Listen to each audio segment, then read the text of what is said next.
Bonjour, bienvenue au cours de physique générale de l'EPFL. Nous venons d'analyser le problème dit de l'oscillateur harmonique et nous avons trouvé comme solution un mouvement périodique, donc une oscillation d'amplitude qui reste tout le temps la même au cours du temps. Or, nous savons autour de nous que les oscillateurs, à moins qu'ils soient sollicités par une force, finissent tous par s'arrêter. Nous aimerions donc améliorer notre modèle pour rendre compte du fait qu'il y a un amortissement. Je vais par conséquent proposer un modèle de frottement, on prendra le même que pour la balistique. Avec ce modèle de frottement et la force de rappel, on va écrire des équations du mouvement. On aura là un problème clairement plus difficile que tout ce qu'on a eu jusqu'à maintenant. Et on va pouvoir intégrer les équations du mouvement, mais ce n'est pas facile. On doit utiliser les nombres complexes que tout le monde ne connaît pas. Donc dans un premier temps, je vais donner la solution et on va vérifier que la solution est correcte. Et dans un deuxième temps, pour ceux qui sont déjà familiers avec les nombres complexes, on verra la méthode qui permet de trouver cette solution. Je considère donc un système mécanique tel que celui-ci, un ressort, une masse, plongée dans de l'eau. Dans ce cas-là, on a clairement un amortissement. Je vais décider d'un modèle de force de frottement. Comme en balistique, je vais supposer une force qui s'oppose à la vitesse. Donc, ici, mon B est un coefficient positif. Et je mets le signe moins pour indiquer que la force s'oppose au mouvement. La cinématique, si j'utilise une coordonnée X pour repérer la position de mon point matériel, j'ai simplement que la vitesse qui intervient dans la force ici vaut X points. Et mon équation du mouvement, en appliquant F égale ma, on a m fois l'accélération ici, la première force qui est ma force de rappel, et voilà ma force de frottement visqueux. Certains peuvent se demander, mais qu'est-ce qui se passe dans l'auditoire? On a un système qui est soumis à la pesanteur. Je vais maintenant vous montrer que sous l'effet de la pesanteur, on a la même équation du mouvement avec une translation des coordonnées. Pour ce faire, je vais définir un axe auxiliaire de coordonnées Z. Quelque part, par ici, j'ai la position au repos. Et si je veux écrire l'équation du mouvement pour cette coordonnée Z en présence de la pesanteur, je vais avoir mz point qui vaut la force de rappel moins kz. La pesanteur, alors la pesanteur est dirigée vers le bas, donc j'ai une force mg comme ceci, qui donne un terme mg positif puisque j'ai décidé de prendre z vers le bas. Il me reste la force de frottement, moins b fois z point. Maintenant, on voit ici que je peux écrire z, je mets le K en évidence, j'ai le K qui apparaît ici, je dois changer de signe là. J'ai simplement ici ce que je peux appeler x. Alors j'ai moins kx. La dérivée par rapport au temps de x va nous donner la même que la dérivée de cette variable-là. Donc x point est égal à z point. Donc ici je peux écrire je vais écrire m x point pour la dérivée de x. Et ici j'ai moins b x point est égal à z point. Voilà. Donc je peux très bien admettre que mon équation du mouvement est celle-ci, même en présence de pesanteur. Maintenant, avant d'avancer dans l'analyse de cette solution, je propose un changement de variable. Et voilà comment je procède. C'est assez caractéristique de la démarche du physicien. Je remarque ici que si je divise par m, j'ai le coefficient k sur m qui apparaît. K sur m, c'est exactement le coefficient qu'on avait en l'absence de frottement. Donc, je veux me souvenir de la solution que j'avais quand je pouvais négliger les frottements. Je vais noter le coefficient K sur M, non plus oméga, mais oméga 0 au carré, pour signaler qu'il s'agit ici d'une constante qui est déterminée par les paramètres du modèle. Et maintenant, que vaut le coefficient B sur M? Si je divise par M, ici, j'ai un coefficient. Si je divise par M, j'ai ici le coefficient B sur M. Quelles sont les unités du coefficient B sur M? Alors, on a B sur M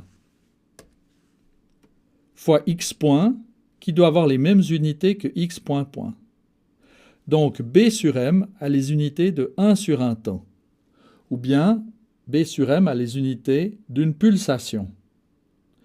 Alors, je choisis d'écrire B sur 2M égale gamma. Pourquoi j'ajoute un facteur 2? C'est parce que ça rend les expressions plus commodes par la suite. Ça, il faut avancer dans les calculs pour voir que c'est une bonne idée d'introduire le facteur 2. Ce qui est important pour moi, c'est que vous voyez ici comment je procède pour changer de notation et exprimer des paramètres expérimentaux avec des symboles qui sont suggestifs des grandeurs impliquées.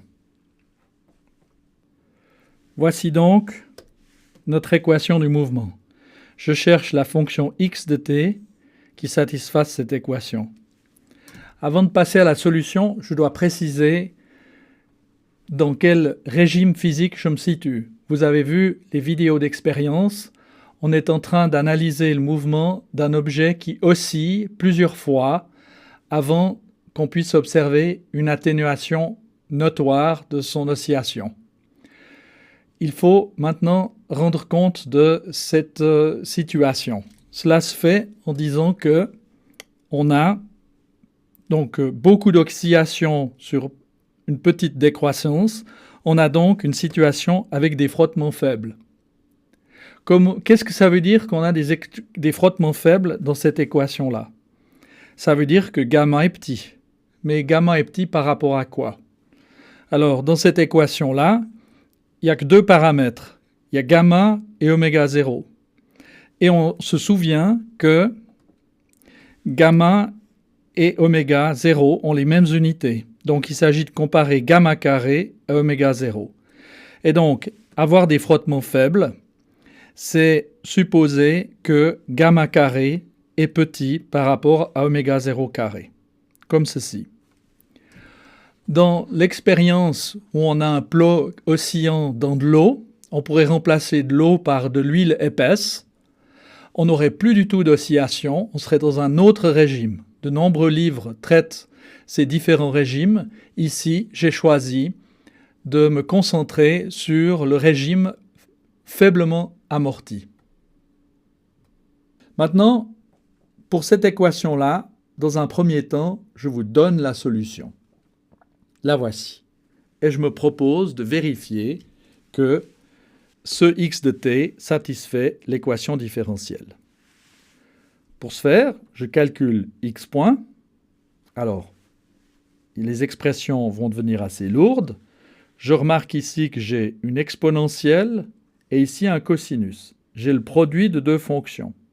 Lorsque je dérive, je vais obtenir la somme de deux termes. En effet, quand je dérive l'exponentielle, j'ai un moins gamma fois cette fonction qui apparaît. Quand je dérive le cosinus, j'ai moins sinus qui va apparaître. C'est ce que j'ai écrit ici. Maintenant, j'ai besoin de x point point. Donc, je dois dériver cette fonction encore une fois par rapport au temps. Ici, j'ai un produit de deux termes. Ça va me donner la somme de deux termes.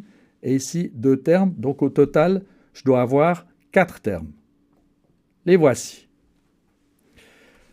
Si je dérive l'exponentielle, j'ai un moins gamma qui vient, donc j'ai un gamma carré, c'est ce terme-là. Si je dérive maintenant ce cosinus, j'ai un moins oméga 1 fois le sinus. Avec le moins qu'il y a là, ça devient plus oméga 1 gamma fois la fonction en sinus. De ce terme-là, si je dérive l'exponentielle, j'aurai plus oméga 1 gamma fois la fonction. Et enfin, si je dérive ce sinus, j'ai un cosinus qui apparaît avec un oméga 1 carré, c'est ce terme-là. Alors maintenant, on doit prendre ce x point point, ajouter 2 gamma fois x point, c'est 2 gamma fois ce terme-là, ce que j'ai écrit ici, et encore oméga 0 carré fois x, c'est-à-dire oméga 0 fois cette fonction-là, ce que j'ai écrit ici. On va faire la somme de ces trois termes, ça veut dire qu'on va sommer tous ces termes, et on doit trouver 0. Alors, je me concentre d'abord sur les termes en cosinus. Il y a des termes en cosinus et il y a des termes en sinus. Voilà les termes en cosinus. Il y en a encore un là. J'ai gamma carré ici et moins 2 gamma carré là. Donc j'ai moins gamma carré. J'ai un oméga 0 carré ici. Et enfin, j'ai oméga 1 au carré avec un signe moins. Je résume. Quand je fais la somme, x point point, 2 gamma x point, oméga 0 carré x, j'ai le oméga 0 carré, c'était celui-là. Le moins gamma carré, c'est ces deux termes ensemble. Et l'oméga 1 carré, il vient d'ici. Qu'en est-il des termes en sinus?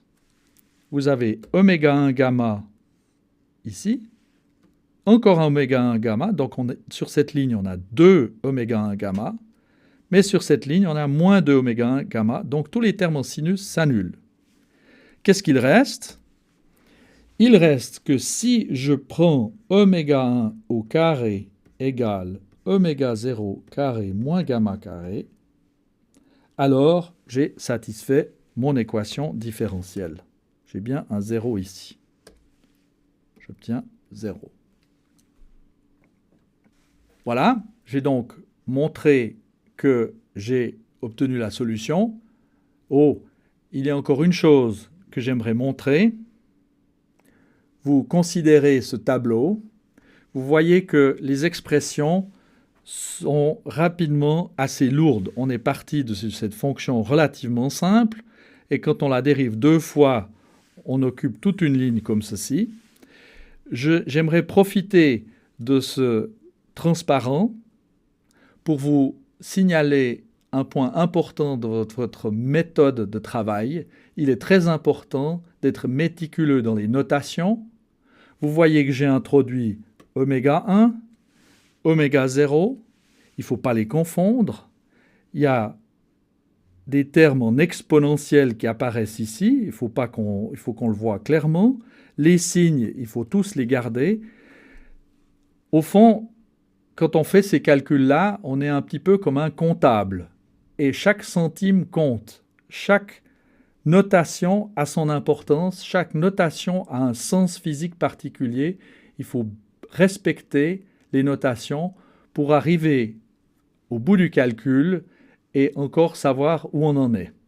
Et ne pas faire de faute, bien sûr. Comment est-ce qu'on trouve cette solution? Alors, il y a une méthode générale pour traiter une équation différentielle à coefficient constant du deuxième ordre. On dit qu'elle est du deuxième ordre parce qu'il y a des dérivées deuxièmes. La méthode consiste à chercher une solution pour une fonction d'essai exponentielle lambda t. Si je dérive une fois cette fonction-là, je vais avoir un lambda qui apparaît. C'est une propriété de l'exponentielle. Je dérive deux fois, j'aurai lambda carré. Donc, quand je mets cette fonction-là dans l'équation différentielle, ici, j'aurai juste la fonction elle-même, e puissance lambda t, avec la dérivée deuxième qui va me donner le lambda carré. Ici, j'aurai le x point qui va me donner un lambda. Donc j'aurai 2 gamma lambda. Là, le oméga 0 carré va juste me donner la fonction e puissance lambda t. Ça, c'est nul. Si je mets ça au propre, ça me donne le résultat suivant. Et pour que cette égalité soit vérifiée, il faut que ce polynôme soit nul. Si on veut que l'égalité soit vérifiée en tout temps. Le temps apparaissant ici. Alors, les solutions, c'est bien connu. Les solutions, c'est celle du binôme. Je les ai écrites de la manière suivante. Voilà une solution lambda 1 moins gamma plus la racine carrée, lambda 2 égale moins gamma moins la racine carrée. Maintenant, vous vous souvenez qu'on a convenu de considérer des systèmes mécaniques où le frottement était faible. Et le frottement faible se traduit par le fait que gamma est beaucoup plus petit que oméga. Donc ici, on a des racines carrées de nombres négatifs. Il faut donc introduire des nombres complexes. Alors voilà mes solutions écrites avec les nombres complexes, lambda 1 et lambda 2, avec i fois la racine carrée d'un nombre qui est maintenant positif, et je vais convenir d'appeler oméga 1 cette racine carrée. Donc, ma solution générale est une combinaison linéaire de ces deux solutions. La solution générale x, je vais l'écrire comme un coefficient a fois e à la puissance moins gamma t fois e à la puissance i oméga 1t. Je peux avoir aussi l'autre terme. Donc, je vais écrire un coefficient b, e puissance moins gamma t, e puissance moins i oméga 1t. Dans cette expression-là, a et b, en principe, sont des nombres imaginaires. Maintenant, des nombres complexes, pardon. X doit être réel. X représente la coordonnée du point. C'est un nombre réel. Donc, on doit assurer que cette expression soit réelle. Alors, je peux le faire de la manière suivante. Je vois que je peux écrire e puissance moins gamma t, je le mets en évidence. J'ai a e puissance i oméga 1t et b e puissance moins i oméga 1t. Ici, j'ai un nombre complexe et son complexe conjugué. Et je vois qu'une façon de garantir que x soit réel, c'est de prendre b complexe conjugué de a. À ce moment-là, j'ai la somme d'un nombre complexe et son complexe conjugué. Et ça, c'est toujours réel. Donc, je vais prendre comme solution une expression de cette forme-là. Le e puissance moins gamma t vient de ces termes. Et ici, je vais écrire a et a étoile pour signifier le complexe conjugué de a. Et j'ai donc un nombre plus son complexe conjugué qui est assurément réel. Partant de là, pour arriver à la solution comme annoncé au début, je vais écrire a comme étant le module de a. A est un nombre complexe. Voilà son module. Et voilà e puissance i fois la phase. Alors, pour représenter les choses, je peux faire un dessin du plan complexe pour le nombre a. Voilà le module de a. La phase phi, c'est l'angle qu'on a ici. Ici, on a la partie réelle de a, et ici, la partie imaginaire. D'accord ? Et on peut représenter a de cette manière-là. Quand on met cette expression de a là-dedans, on a le module de a qui sort, on a e puissance i phi ici, et comme on avait un a étoile, ça veut dire le complexe conjugué de a, on a e puissance moins i phi qui vient là, et on voit bien, encore une fois, qu'on a un nombre complexe plus son complexe conjugué, donc on a 2 fois la partie réelle, donc 2 fois le cosinus. Et donc j'ai finalement mon x de t qui a la forme annoncée, simplement j'ai 2a, là où j'avais annoncé un coefficient c. Et encore une fois, le oméga 1, c'est la racine carrée. Comme je l'avais déjà donné, je résume la situation Voilà ma solution avec le oméga 1 qui n'est pas tout à fait le oméga 0. Donc oméga 0, c'est racine de K sur M. Oméga 1 est modifié par le frottement. On a ce terme qui apparaît. Et je peux faire une esquisse de la courbe. Voilà, maintenant nous avons ce que nous avons cherché d'obtenir, c'est-à-dire une oscillation, mais qui est amortie. L'amortissement, il est donné par l'exponentielle ici. Gamma représente le frottement. Plus gamma est grand, plus le frottement est grand. Et plus gamma est grand, plus l'amplitude décroît sur des temps courts.